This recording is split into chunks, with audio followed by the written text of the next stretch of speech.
Hey, good morning. My name is Brian. Thank you for watching this video. The reason that I am doing this video is because when I bought this car, I bought it in 2019 at the Barrett Jackson auction in Palm Beach, which is what you are going to be doing in a few days, I hope. And when I bought it, I had absolutely no idea about where it came from, what work it had been done on it. I didn't really know much about Rolls Royces when I bought it. So I figured the best way to talk to you guys about this, because you're casually walking through the show, you see the car, oh, it looks nice, but you don't have any history. So this is a way for me to get you a little bit of history and make you feel more confident about buying the car. This is a 1974 Rolls-Royce Silver Shadow. The Silver Shadow was made between 1966 and 1977. They then made a Silver Shadow 2 for a few more years after that. You can look up production numbers online. There were approximately around a little over 30,000 Rolls-Royce Silver Shadows that were produced in those about 14 or 15 years. Now, here's the interesting part. This is not a regular Silver Shadow. This is a long wheelbase Silver Shadow. The long wheelbase Silver Shadow is different because they added 4 additional inches of legroom right behind the driver's side seat. So they are a little bit longer than the standard Silver Shadow, and they come with the Barrett roof. That is the tan top that you see on it. It's not a convertible top, it is just a tan Everflex roof. I think it makes the car look a lot better than the standard Silver Shadows. So again, you can look up production numbers yourself, but I believe it's around 2,800 long wheelbase Silver Shadows. And if you look at the colors that the Silver Shadows came in, there was a lot of 70s colors. Nothing wrong with the 70s colors, but nowadays I don't think they look as good. This one, on the other hand, came in black with a tan interior, and I think it looks absolutely gorgeous. Everywhere you go in this car, you will get looks.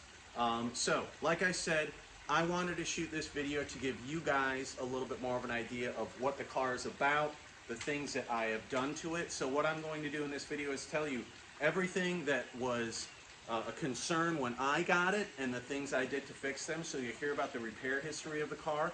You'll also hear about a couple things that if I were to continue to own the car, or if you buy it, there are a couple things that you may want to take a look at to have worked on or fixed in the future. I'm going to also talk about the actual history of the car, both my acquisition of it at the Barrett Jackson auction in 2019, as well as the history that I dove into, did a lot of internet research on where this car came from. And then the last thing we're going to do is we're going to take it for a drive.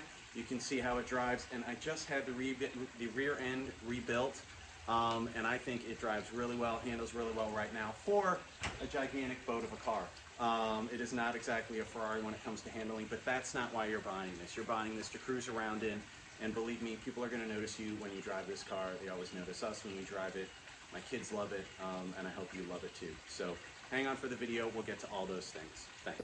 Okay, as I previously indicated, we are going to talk about this car and what it was like when I first got it. So I bought it in 2019, like I said, at Barrett Jackson in Palm Beach with my father-in-law. I'm going to talk more about that story later. It's actually kind of a fun story.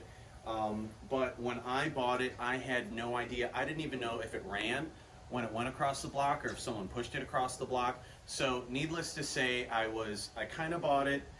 It was a little bit of a spur-of-the-moment thing.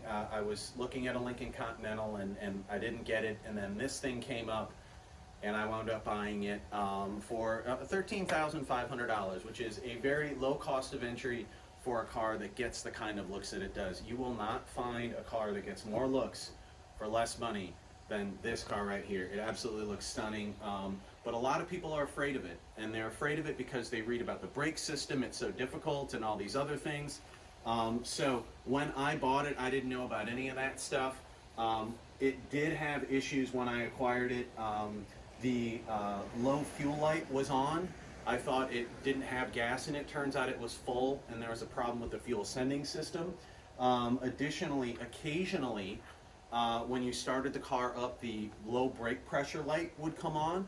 I was very worried that would be a serious problem, and it was a problem. I needed to replace one of the brake pumps and one of the brake accumulators, which I wound up doing, and that cost, around $4,000 to get all of that work done. And then beyond that, pretty much everything else worked on the car, and everything else that worked then still works now, with the exception of the fact that I have replaced a brake pump and an accumulator, and I've also done some other work. So let's briefly go over the work that I did, and I have my handy dandy cheat sheet here to talk about what I did. So I noted when I got it, the brake pressure light, the low fuel issue. There was also some puffing coming from under here that sounded like there was an exhaust leak, which I confirmed there was. I noticed that this driver's side was a little bit lower. There wasn't the gap here between the tire and the wheel well was different. It was lower than it was between the other wheels, so I thought there was a little bit of a suspension lean. So I took this car to a place called Charlie's British Auto Repair in Tampa. Charlie is a skinny British guy whose favorite word I think might be the F word. He was really great and knowledgeable with regard to the car. He wound up replacing the brake pump and the accumulator. Interestingly, the pump, the primer for the brake pump rides on top of the cams in the motor. And when he replaced it the first time, apparently the pin wasn't sitting right, and the cam bulb came up and actually snapped the pin on the brake pump, fell down in. He had to tear apart the top of the engine, pull the pin out so it's not in there, and put another new brake pump in there. In addition to replacing the brake pump and the accumulator, I also had him do the valve cover gaskets, which were leaking. He made a new air box or an air intake, replaced all the spark plugs in the car, rebuilt both of the carburetors. All in all, I spent around $12,000 at Charlie's, and I know when you look at it, the engine bay does not look the best on these cars. I've never opened one up and thought, ooh, this is gorgeous. But it is all functional, running, working properly. This is the brake mineral oil tank right here. It's always right to the level that it's supposed to be. I have had no problems with the braking systems since I've done this. I will say that there is, this sounds like a safe when you shut it. Yeah, that's pretty solid. Very solid build overall with the car. So I had Charlie run all those repairs down for me. After that, I had a couple years, pretty good driving, not many problems with it at all. I did replace all 4 tires. These are all newer tires. These are Hankook Optimos. I got them with the white walls on them. The tires, not that expensive for the car. A lot of people are scared, Rolls-Royce, oh my gosh, it's going to cost me so much money to fix these things. Interestingly, this has a GM transmission, a GM AC unit, and these tires are maybe $100, $120 each, not like the newer Rolls-Royces where you pay $700 for a tire. There's a lot on here that can be fixed reasonably within a budget. Some of it you just can't, and that's just the way it is. So, after having it fixed at Charlie's, after getting all the tires done, I went ahead and I took this to my buddy Phil at Fine Cars Tampa. Phil works on my RX-7, and he's done some other mechanical work for me. Really stand-up guy. I told him I had this. He said, oh, I can work on this. So he took this on. He helped me with the rear suspension. There was a leveling block that was faulty and was leaking oil, that mineral oil, like crazy. He replaced that. Then there was another block further down the line that started leaking after that. He replaced that as well. Put all new springs, all new shocks at the rear. I rebuilt the exhaust system, so everything from the headers back is newer. We welded onto the headers, and he replaced all that corroded pipe. He went into the fuel cell and found that the fuel sender was bad, replaced that, and so now the gas gauge works, the low fuel light is off, haven't had any problems with the brake light since then. We also had a bit of a coolant leak at the front, just some hoses and some hose clamps, fixed that right up, stopped with some white smoke, so at least it runs a little bit cleaner now. Spent around $9,000 doing that. So you can see it's not an inexpensive car to drive around. It's easy and cheap to buy, but running it will cost you. You need to be ready for that and that likelihood that there may be other issues with it. If it were me, there are some things that I would do on the car, and we're going to cover that in the next segment, but I wanted to at least let you guys know, hey, while I've had this car, I've been as good a steward as possible. I've continued to keep it up as best as possible. and I spent the money when you need to spend the money on it, because you have to drive these cars, otherwise they will go bad. So make sure if you buy this thing, you better be ready to drive it every other weekend, every 3 weeks, something like that. Because if you leave it sit, it's gonna run rough and you're gonna have problems. But if you drive it regularly, you shouldn't have too many issues. And along with all the information I've provided, the receipts and the data for the repairs that I've done will be included in the sale of the car. All right? All right, so in the start of this video, I said that I was going to talk about the things that I've done to the car, but I also was going to talk about some of the things that I would do if I were going to keep this car for the long term. You heard me say earlier, I rebuilt the back end of the car.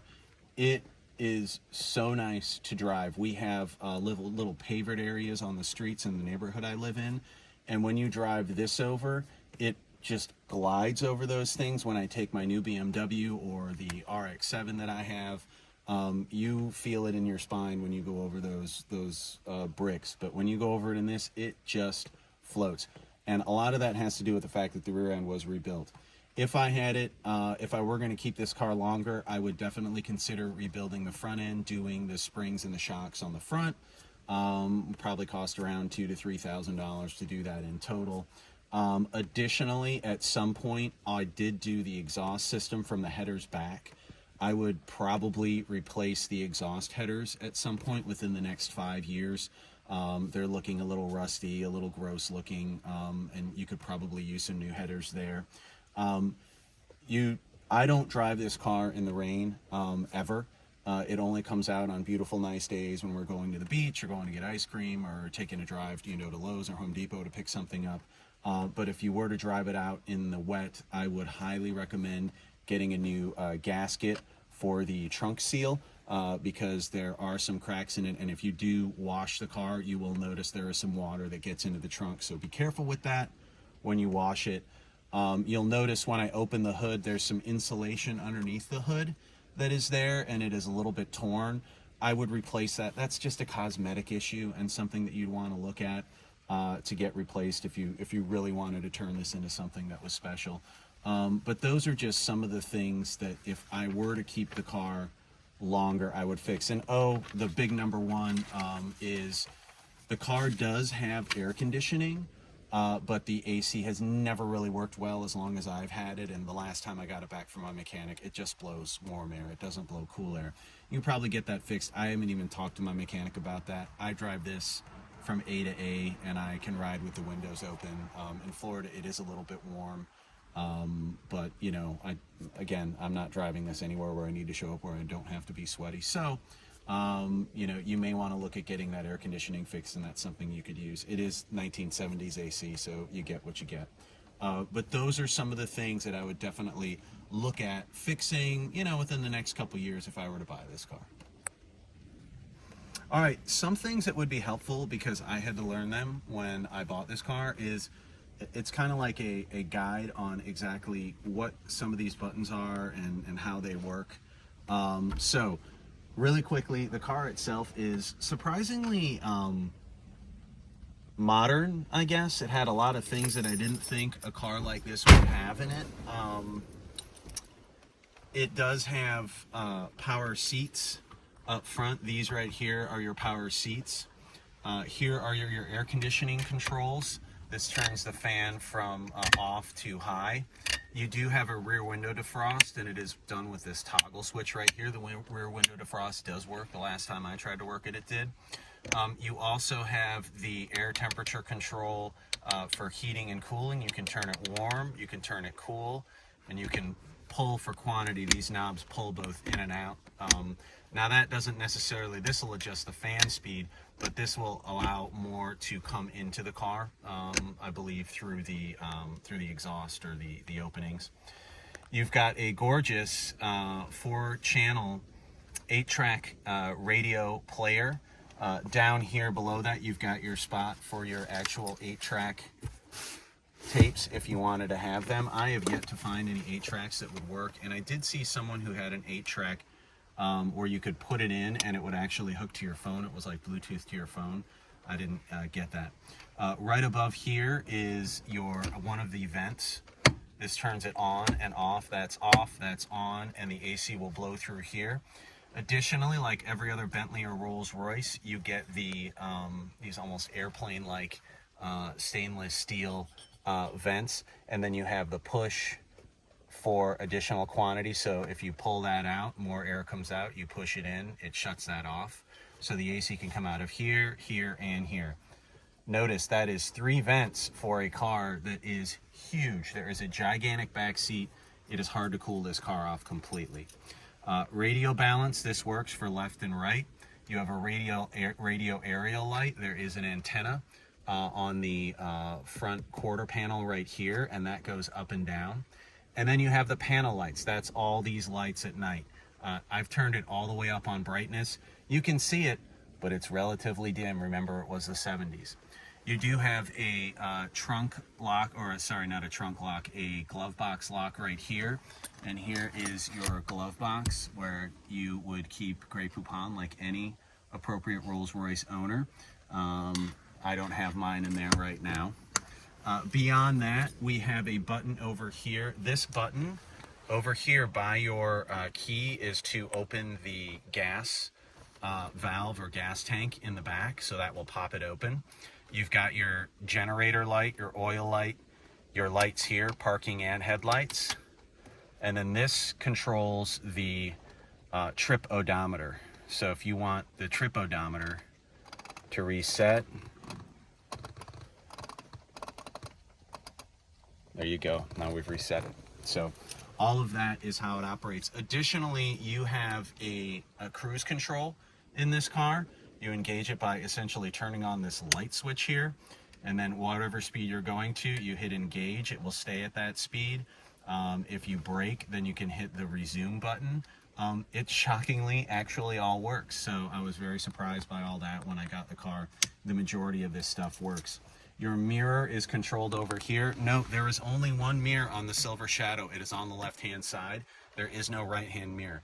This mirror is the size of a dental mirror. You can't see anything in it. Now, the good news is you have a really large glass greenhouse that you can see out of, so it's easy to look and check in your blind spots. There's not much of a blind spot, and when you're driving this, most people are looking at you or for you.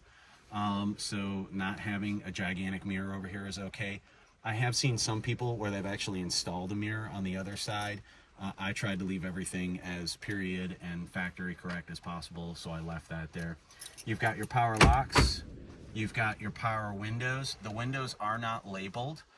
This is it goes from front driver's side, front passenger, rear driver's side, rear passenger side. Now, I will point this out.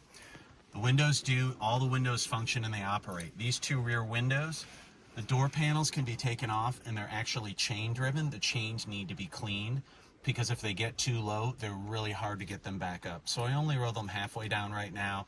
I've just been lazy. I haven't pulled the door panels off, but you can pull the door panels off, fix those up and lube those up so that they go up and down really easily. And I'll show you the operation now. I'll just go ahead and fire this thing up. Always push the gas once, maybe twice when you go to fire it up. Time to fire it up. I leave this on a trickle charger so that it charges all the time. If you don't, your battery will run flat.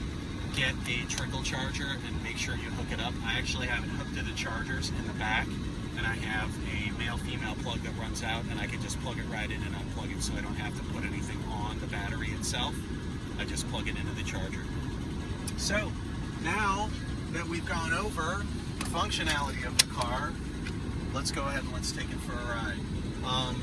The shift on the column, I initially put it into reverse, and then I tried to put it into drive, and I was in neutral, and I was wondering, how do I get it into drive? You need to just pull it over and down because it shifts on this tree right here. So let's go in reverse. We'll take it around the neighborhood. I want to thank my gorgeous camerawoman, Kendall, is my lovely daughter. There's nobody better to film a YouTube video than your 14-year-old daughter, I think. So thank you, Kendall, for doing that. You're supposed to say, "You're welcome, Dad." You're welcome. Thanks. All right, so let's take her out for a spin.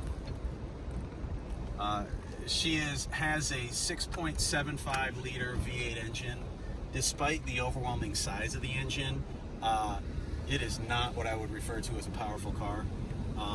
It is meant to cruise in, and it does cruise 50, 60 miles an hour relatively easily. It does have the new tires. I tend to drive it locally around town, 40, 45 miles an hour. But it is so smooth when you drive it. It really is a great driver. I understand that, this car specifically, it's not going to be a show car, anything like that, just because of the mileage and the general overall condition. But boy, it is a great car. There's the bricks that we just went over, and you wouldn't even notice it as we drive over them, because the car does drive so smoothly.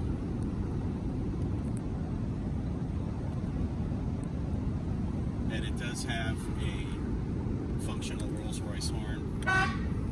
Very loud by today's standards, but it certainly gets attention when you're driving it around. And so now I guess while I'm driving, I can at least talk about the story of this car.